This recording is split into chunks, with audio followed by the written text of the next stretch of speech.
Gumawa po ng kasaysayan ang magkapatid na Carlos at Eldrew Yulo sa Men's Artistic Gymnastics Senior Asian Championship sa Zunyi, China. Senior Asian Championship. Pwede ako dito. Kampiyon sa floor exercise event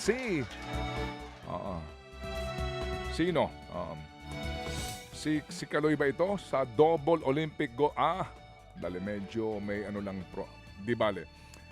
Nanalo po ng nagkampiyon sa floor exercise event. Opo. Ang double Olympic gold medalist na si Kaloy. Ayon. Habang bronze naman po sa kaparehong event si Eldrew. Nakakuha po ng score na 14.700 ang mas matandang Yulo para sa ikalimang sunod pong ginto sa naturang kategorya sa Asian Tourney. Kumamada ho naman ng 14.300 points si Eldrew para sa kanyang unang medalya sa senior level.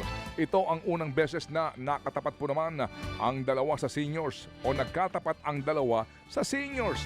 Kahapon po'y lumaban din sa horizontal bar event sina Kaloy at Eldrew pero hindi sila nakapasok sa podium. Hindi rin po nakakuha ng medalya si Kaloy sa parallel bars event. Samantala mga kapatid, natapos na nga po ang dream run ipinahis sa tennis star Alex Ayala sa Berlin Open, Germany.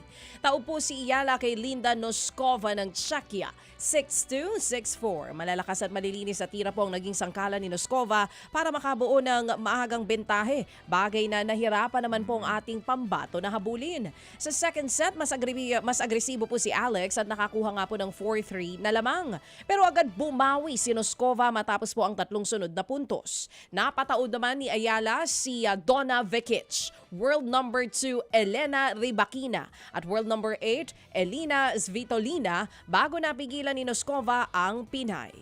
Bukas po naman sa publiko ang ensayo po ng Gilas Pilipinas mamayang gabi sa San Juan. Ito bahagi po ng send-off bago pong ikatlong window ng FIBA World Cup Asian Qualifiers sa susunod na buwan. Ito'y gaganapin sa Phil Oil Eco Oil Center mamayang alas 8 ng gabi. Bago ito'y pinalitan po ni Juan Gomez de Liaño si Scottie Thompson sa final 12-man roster ng pambansang kupunan. Umatras nga po si Thompson dahil sa iniindang hamstring injury.